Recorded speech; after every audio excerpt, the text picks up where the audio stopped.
guys, welcome back. We're going to be picking up where we left off with the Chaos Space Marines.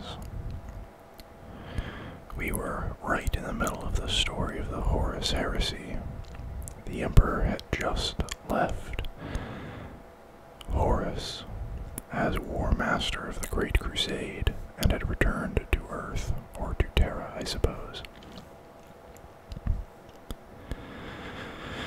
The War Master cometh. Horus strove to carry out the Emperor's will to the best of his ability, and either by chance, or fate, or sinister design, he came to lead the sons of Horus to the haunted swamps of Davin's moon, hoping to bring the Emperor's light to that benighted orb.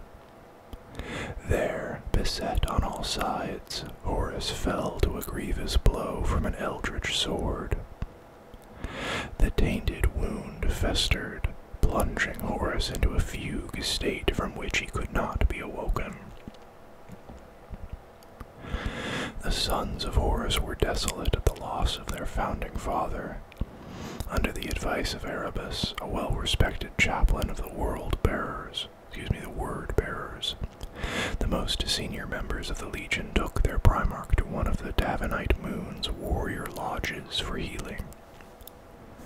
Unbeknownst to the Space Marines, the ruinous powers restored Horus to his full strength, while cementing their grip upon the War Master's soul in the process.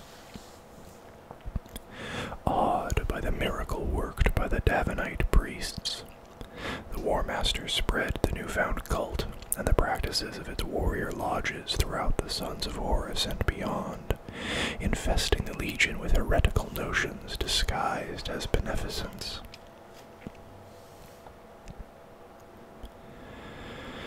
The Slighted Sons. Horus, however, was not the first Primarch to turn to chaos. Although superhuman in physique, they were all too human in their souls, and therefore fallible. One by one they fell. Lorgar, golden-skinned lord of the Word-Bearers, Conrad Kurtz, the Primarch of the Night Lords, called Night Haunter, Angron, battle-hungry Primarch of the World Eaters, Mortarion, pallid lord of the Death Guard, Magnus the Red, one-eyed Primarch of the Thousand Suns, who unwittingly destroyed the great work the Emperor was striving to create, embittered Perturabo of the Iron Warriors, Fulgrim of the Emperor's children, formerly thought beyond reproach, and Alpharius of the Alpha Legion, whose part in the heresy remains forever shrouded. This list of names should have been a roll call of honor, a roster of mighty heroes that would make the enemies of mankind tremble. Yet each succeeded. Yet each succumbed to the honeyed promises of chaos and reneged on their fealty to the Emperor. Initially, even the mighty Primarchs had little idea that they had fallen to chaos. When they rebelled, their good intentions and just causes began to fall away as their souls became saturated with the energies of the warp. The Space Marine legions that they led inevitably followed the fall of their commanders, blind to the faults of their genetic fathers and hungry for more conquest. The corrupting forces of chaos spread into the Imperial Army and the Mechanicum, and soon enough the rot had seeped through to the core of the Emperor's new domain.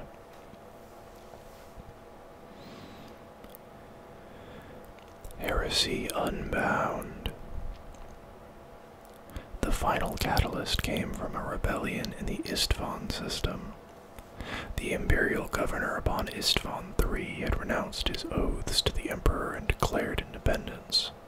The Emperor decreed that if the commander of Istvan went unpunished, other worlds might follow.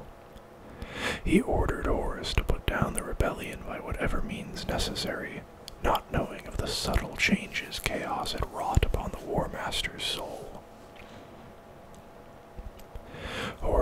chose to end the Istvan rebellion swiftly and without mercy, employing virus bombs against Istvan III from orbit. The voracious Life-Eater virus consumed every living thing upon the planet in a matter of minutes. Whole continents and cities were burnt to ashes as the mass of gases released by the rotting organic material ignited in the atmosphere, scouring Istvan III clean in a devastating firestorm. 12 billion souls died with a death scream that momentarily pulsed brighter than the Astronomicon. It was a signal to the Chaos Gods that Horus was now completely theirs. Over 100 companies drawn from the Emperor's children, Death Guard, World Eaters, and Sons of Horus legions had already taken up arms against the rebellion on Istvan III's surface. Horus had ensured their numbers were almost entirely made up of those space marines from each legion who were still loyal to the Emperor, intending to wipe out those who had proved incorruptible in a single deadly stroke. Of these brave warriors, fully 2/3 miraculously survived the bombardment, thanks to warning messages received from the dwindling ranks of loyal comrades left aboard the orbiting fleet of War Master Horus. Angron, headstrong as ever, made planetfall at the head of 50 companies of traitor marines, and the ground war began in earnest, signaling the start of the greatest turmoil to ever have engulfed the Imperium. As the forces of Horus launched their orbital barrage upon the loyal space marines on Istvan III, Captain Garo of the Death Guard seized the frigate Einstein from the traitor fleet. His instinct had led him to warn the loyal warriors on the planet's surface of their imminent betrayal, and he determined to flee the Istvan system. Garo's vessel was no match against the powerful battleships of Horus's blockading fleet. All Garo could hope for was that the Einstein could escape from the Istvan system, and somehow find a way to reach Terra to warn the Emperor of Horus's treachery. He was unable to prevent the coming atrocities.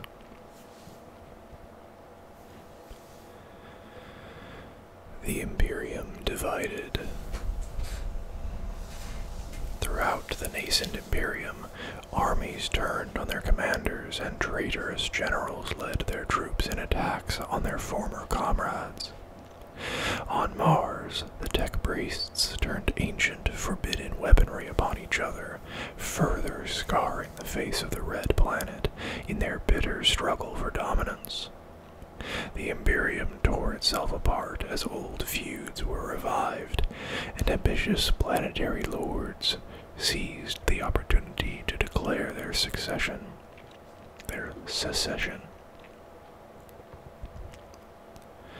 Having been informed of Horus's treason, the Emperor, after overcoming his dismay, ordered no fewer than 7 of his legions to hunt down the War Master and destroy the rebels. The Emperor's delay cost him dearly, and the loyal Primarks had spent precious months mounting their counterattack, allowing Horus and his rebels to consolidate their grip on the eastern fringe and start their advance upon Terra. The drop site massacre of Istvan V. The War Master's forces had redeployed to Istvan V, where the first wave of loyalists made planetfall. According to the mythos Angelica Mortis, the Raven Guard, Iron Hands, and Salamander's legions made up the vanguard of a massive planetary assault that was caught off guard by the speed and ferocity of the traitors' counterattack. As the first wave became pinned to the drop site, they attempted a breakout, only to discover that the 4 legions of the second wave, the Iron Warriors, Night Lords, Word Bearers, and Alpha Legion, had betrayed them. The Loyalists were attacked from both sides, and very few escaped the slaughter. The Imperium was soon entirely engulfed by civil war. All across the galaxy, loyalists and rebels fought tooth and nail to destroy each other, gripped in a bitter conflict that would see all of mankind fall, or worse, enslaved by the ruinous powers. Even with his space marines, his demonic allies, and half the Titan legions behind him, Horus could sense that time was of the essence. He needed to crush the Emperor's followers before they could consolidate, with a blow that would break the Imperium forever. Nothing less than a full-scale assault on the seat of the Emperor's power.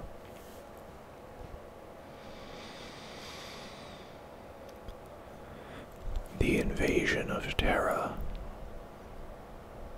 Horus's numbers grew, and his hordes pushed on inexorably towards Segmentum Solar.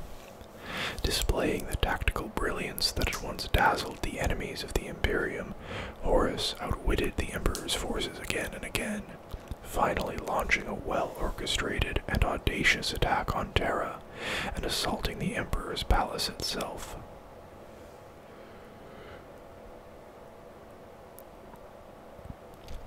The siege of the Emperor's palace was the darkest hour in human history. The skies turned black with Chaos drop pods and Dreadclaw assault pods. As the traitors assaulted the hundreds of square miles of towers, walls, and bastions, the dead were piled so thickly that their corridors became blocked by the press of corpses. Forces loyal to the Emperor withstood the initial assault, but they could not prevent Horus's space marines from setting up siege lines. Gigantic dropships landed at the Lion's Gate and the other starports, bringing a second wave of Chaos Space Marines to the fight. Bloodthirsty berserkers of the World Eater's Legion were the first to attempt an all-out assault against the Imperial Palace, and were only hurled back by the defenders after days of bloody fighting. With the initial attack stalled, Horus brought his entire arsenal of weapons and warriors to bear. For over a month, the gigantic cannons of the rebel army pounded the walls, foremost amongst them the siege weapons of the Iron Warriors and the Legio Mortis Titan Legion. Eventually, after heavy bombardment, part of the curtain wall came crashing down, and the traitor legions hurled themselves at the breach to pour into the inner palace. At the heart of the fighting stood the Primarks. The indomitable Rogel Dorn of the Imperial Fists and noble Sanguinius of the Blood Angels fought a desperate rearguard action to halt the force pouring through the breach. Angron of the World Eaters slew loyalist space marines by the dozen, while Mortarion of the Death Guard led his pestilent plague marines into the thickest fighting. To the terrified populace of Terra, it was as if their world was drowned in battle. As the rebel forces slowly closed their grip upon the loyalist troops, the Emperor readied himself for the final conflict. The last hours of humanity had come, and the few remaining gallant defenders prepared themselves for certain death. The legions of Horus poured into the Imperial Palace in an unstoppable wave. Shouting praise to the gods of chaos, the traitors threw themselves at the final lines of defense. Hundreds of depraved attackers died to salvos of bolt shells and laser cannon blasts, but the Chaos Space Marines were implacable in their advance.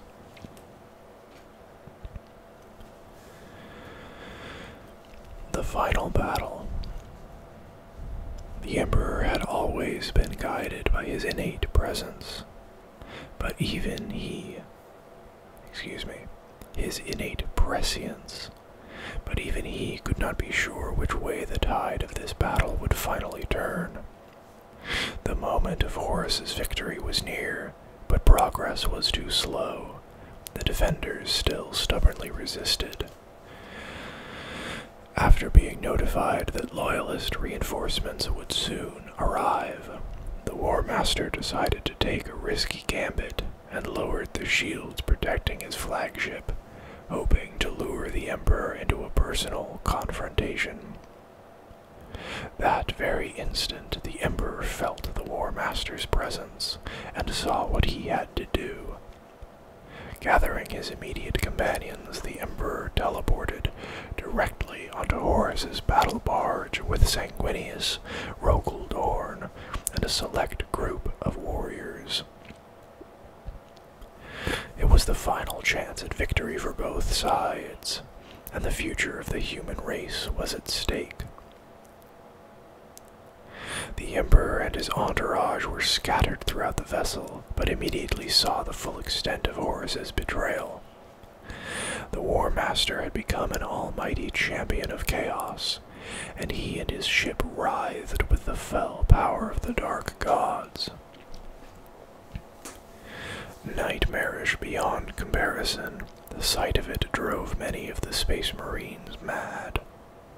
Despite the horror of his surroundings, the Emperor pressed on towards the bridge, seeking the War Master. When the Emperor breached the armored doors of the bridge, he finally came face to face with his misguided son. Horus, swollen with chaos power, stood over the dead and broken body of the angelic Sanguinius.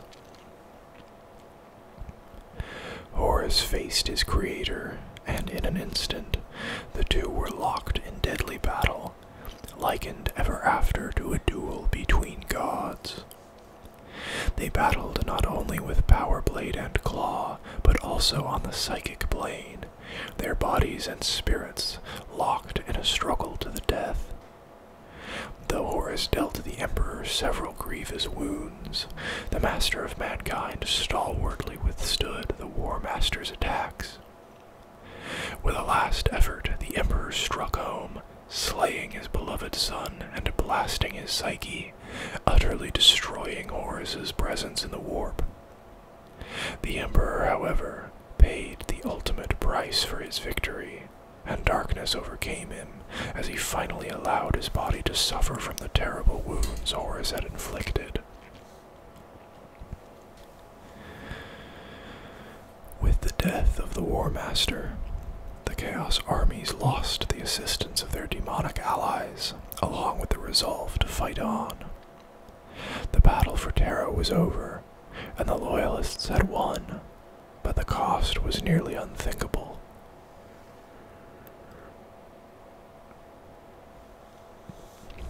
The Emperor ascended to the arcane life support systems of the Golden Throne to hold his ultimate death at bay.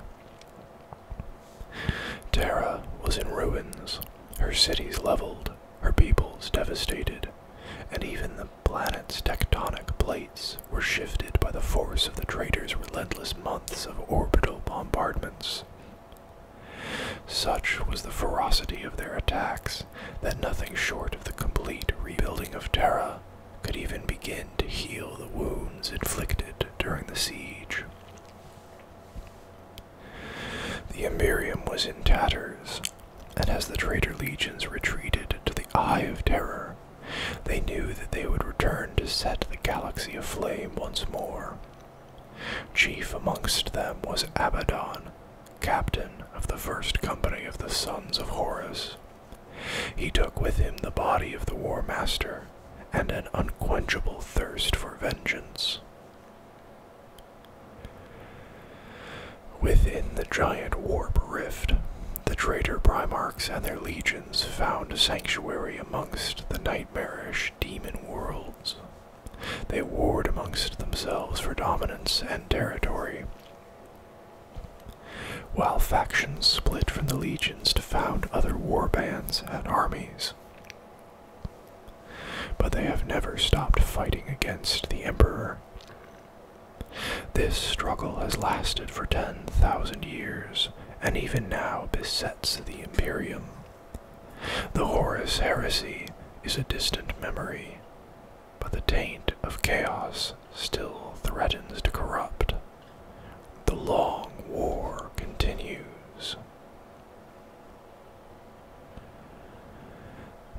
And that is where we are going to bring this video to a close. I hope you guys enjoyed it. If you did, please consider liking the video and subscribing to the channel. And I will see you guys next time. Bye bye.